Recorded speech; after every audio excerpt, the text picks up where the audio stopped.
Amendment आई है ITC के अंदर। लो जी, अब मैं यहां पे आपको लिखवा रहा हूं, क्वेश्चन नहीं, पहले क्रक्स लिखवा रहा हूं फिर क्वेश्चन लिखवाऊंगा। क्रक्स,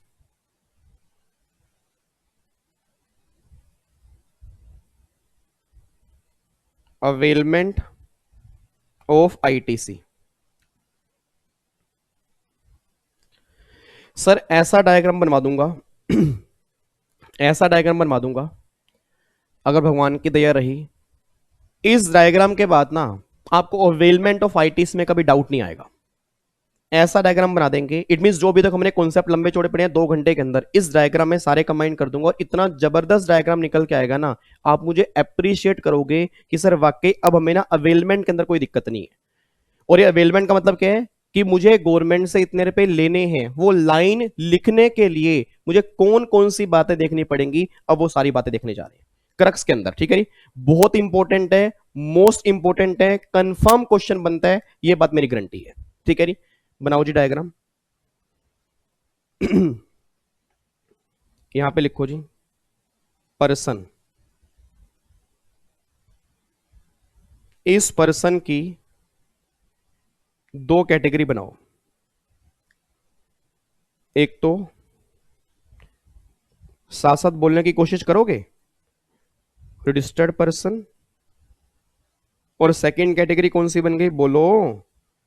सर हम नहीं बोलेंगे, हम थक जाते हैं सर, हम नहीं बोलेंगे। यार बोल दो, unregistered person.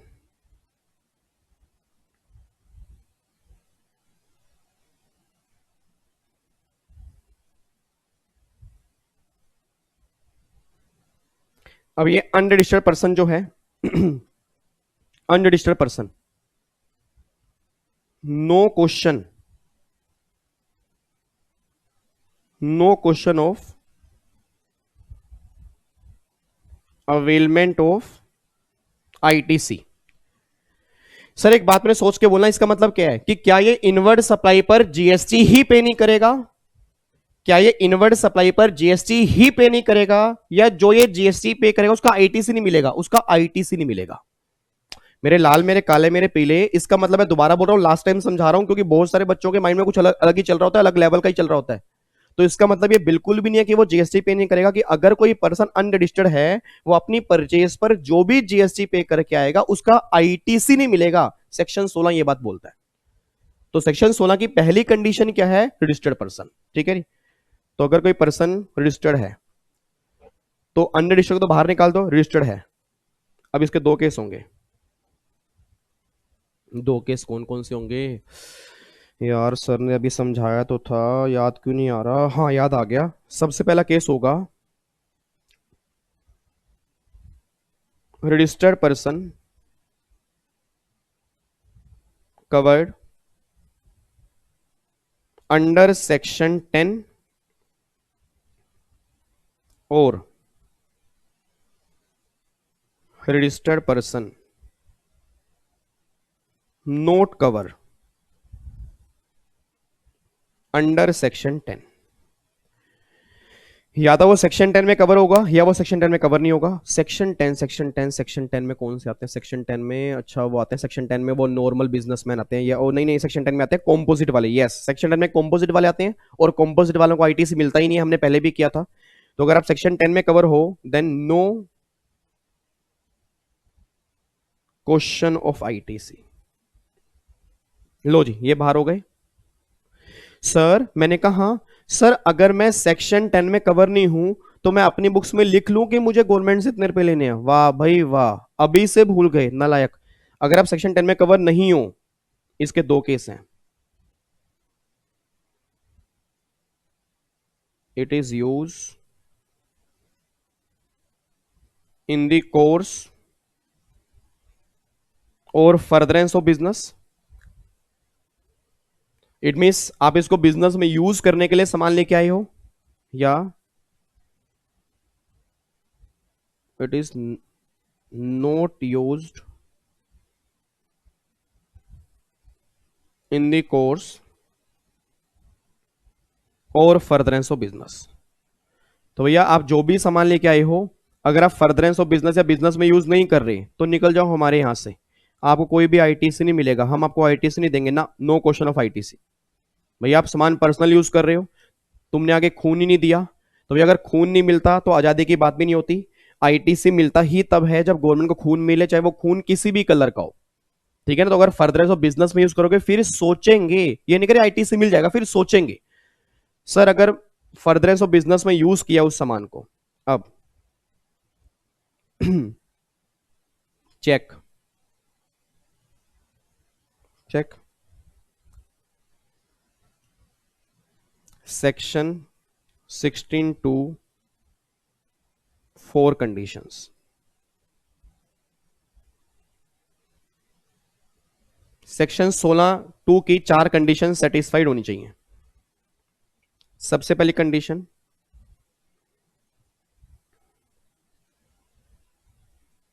Possession of tax invoice या debit note. Second condition, goods services received हो चुकी हूं।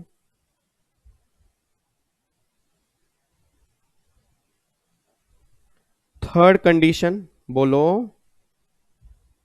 Supplier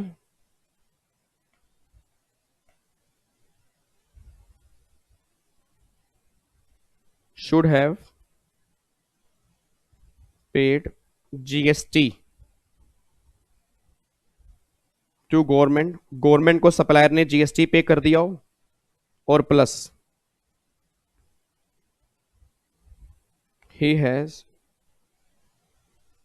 furnished return under section 39। ठीक है नी। अब यहां पे लिख लेना जो भी हमने नया सब रूल किए ना, जो अमेंडमेंट है इस पर, जो मोस्ट इंपोर्टेंट है, मैंने कहा जून के एग्जाम में क्वेश्चन बनेगा ही बनेगा। सब्जेक्ट टू रूल कौन सा है बोल दो, 36(4).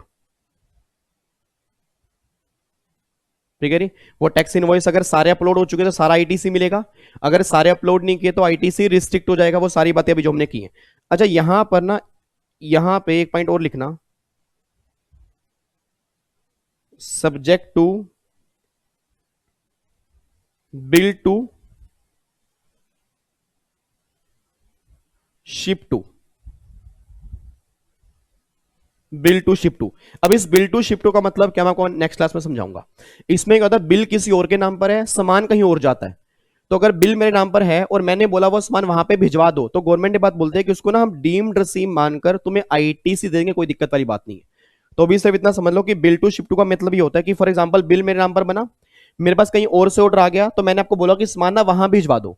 अब सामान मेरी फैक्ट्री में आएगा नहीं, तो गवर्नमेंट आर्ग्यूमेंट करते हैं कि तेरी फैक्ट्री में सामान आया ही नहीं है, उस केस में आईटीसी को कैसे दे दें। तो गवर्नमेंट ने बोला भाई अब कि बिल टू शिफ्ट वाले केस होंगे ना, उसको डीम्ड रसीम मानकर हम तुझे आईटीसी देंगे, हमें कोई दिक्कत नहीं है। ठीक है जी। तो सेक्शन 16 की 4 कंडीशन ये सेटिस्फाइड हो गई। और फिर यहां पे आप लिखो 2 चीज और भी हैं जी,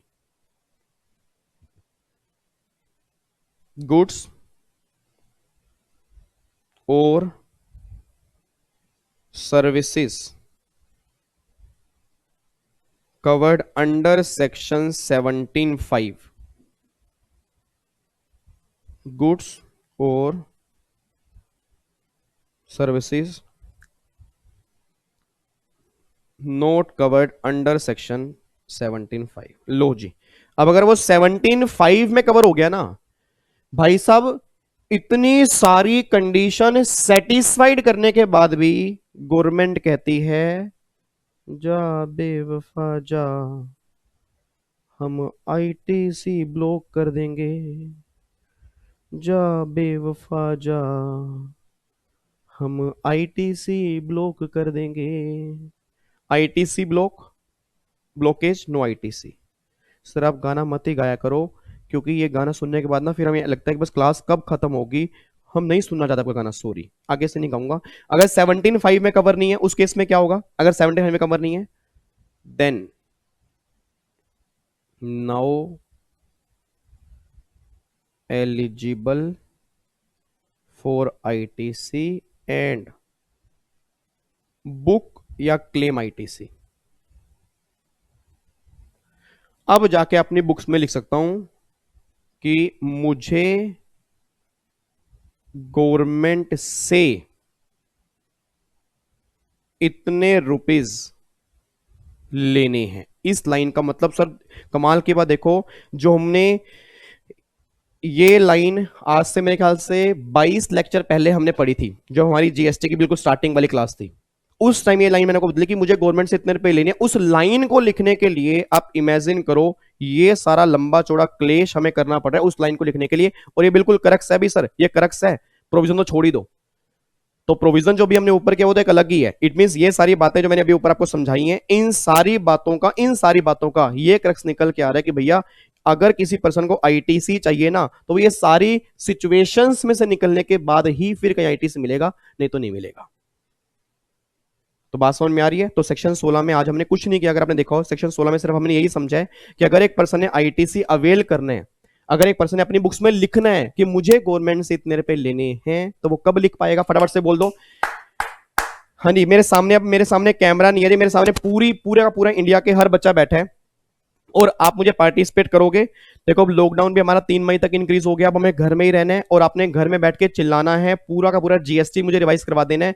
मुझे रिवाइज करवाना है क्लास के बाद। देखो आज हमारी क्लास खत्म हो गई, अब आपने मुझे रिवाइज कराना है। 1 2 3 स्टार्ट। हाँ नहीं, फटाफट से बताओ, अगर किसी ने आईटीसी लेना है, पहली बात क्या, रजिस्टर्ड या अनरजिस्टर्ड? अगर वो अनरजिस्टर्ड होगा तो उसको आईटीसी नहीं मिलेगा। रजिस्टर्ड है, सेक्शन 10 में कवर है या नहीं है? अगर वो सेक्शन 10 में कवर नहीं है तो आईटीसी की बातें हो सकती हैं, अगर वो सेक्शन 10 में कवर होगा तो आईटीसी की बातें नहीं होगी। अगर सेक्शन 10 में कवर नहीं है, बिजनेस में यूज करेगा नहीं करेगा? अगर मैं बिजनेस में यूज ही नहीं करेगा, आईटीसी नहीं मिलेगा। बिजनेस में यूज करेगा तो फिर सेक्शन 16 की 4 कंडीशन। पहली कंडीशन टैक्स इनवॉइस हो, दूसरी कंडीशन मेरी फैक्ट्री में सामान आ चुका हो, तीसरी कंडीशन उसने जीएसटी पे कर दिया हो, चौथी कंडीशन रिटर्न फाइल कर दी हो। अब अगर ये चारों कंडीशन सेटिस्फाइड होंगी तो फिर कहीं जाके आईटीसी मिलेगा। बट अब यहां पे सप्लायर को बोल देना कि भैया तू जीएसटी पे करेगा, साथ के साथ इनवॉइस भी अपलोड करेगा, क्योंकि अगर जितने तूने इनवॉइस अपलोड किए सारा मुझे आईटीसी मिलेगा, जितने तूने इनवॉइस अपलोड नहीं किए उनका, जितने अपलोड किए उसके आईटीसी का 20% और जो अपलोड नहीं किए उसका actual ITC which ever is less. ठीक है जी। अब ये चार सारी कंडीशन सेटिस्फाइड है, फिर सेक्शन नंबर 17(5) में अगर कवर हो गया तो मैं ब्लॉकेज में कवर हो गया, फिर मुझे मिलेगा ही नहीं। अगर 17(5) में कवर नहीं हुआ फिर कहीं जाकर मैं लिख सकता हूं मुझे गवर्नमेंट से इतने रुपए लेने हैं। आई होप आपको अब इतना समझ में आ गया कि ये सारी बातें पढ़ने के बाद कि मुझे गवर्नमेंट से इतने रुपए लेने हैं वो लाइन कब लिखी जाएगी। ठीक है जी। आओ जी फटाफट सब क्लास के एंड में क्वेश्चन लिखते हैं, एग्जाम्पल, वो अपने घर से करके आना है जी। लिखो एग्जाम्पल लिखो।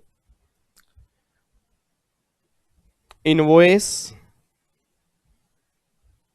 टोटल हैं 200, टोटल इनवॉइस है। ठीक है जी। जीएसटी है टोटल इसका 25 लाख टोटल।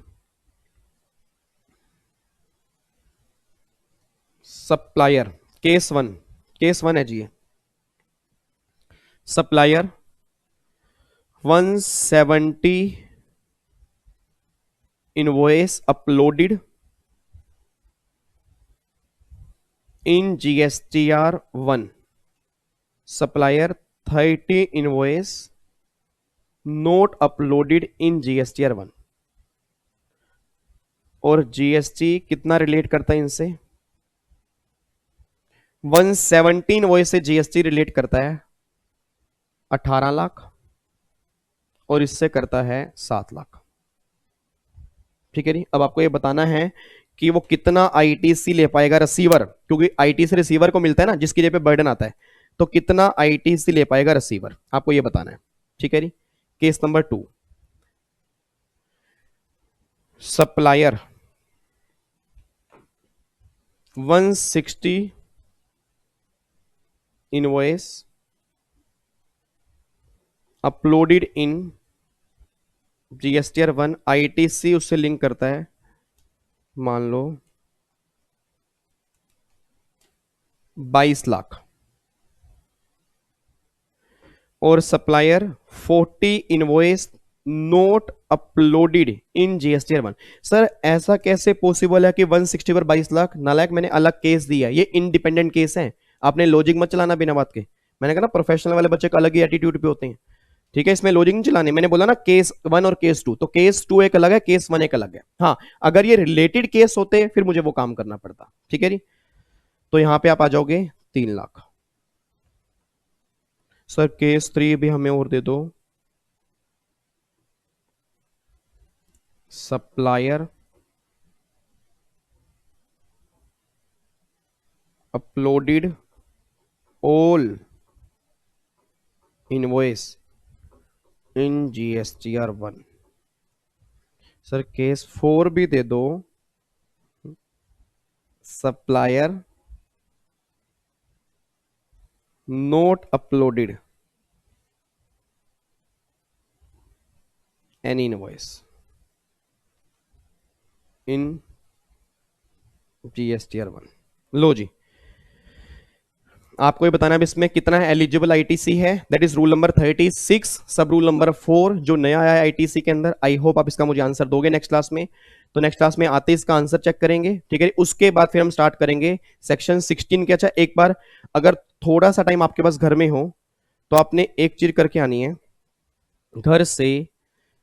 1 मिनट रुक जाओ, चैप्टर हमारा आईटीसी का ऐसा करना, सेक्शन 16 बस एक बार रीड करके आ जाना।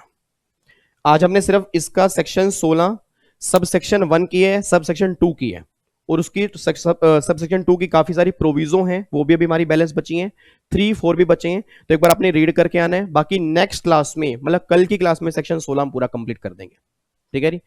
और बाकी आपने आज शाम को जीएसटी की रिवीजन क्लास जरूर देखनी है। मैं दोबारा बोल रहा हूँ, वो सबके लिए है, प्रोफेशनल के लिए भी है, एग्जीक्यूटिव के लिए भी है। अगर कोई दोस्त सीए फाइनल का है, सीए का है, सबके लिए रिवीजन क्लास है, आपने जरूर देखनी है, ठीक है। चलो, तो फिर बाकी मुलाकात करेंगे नेक्स्ट क्लास में, सेम टाइम सेम जगह। ओके जी, bye bye, tata, thank you so much.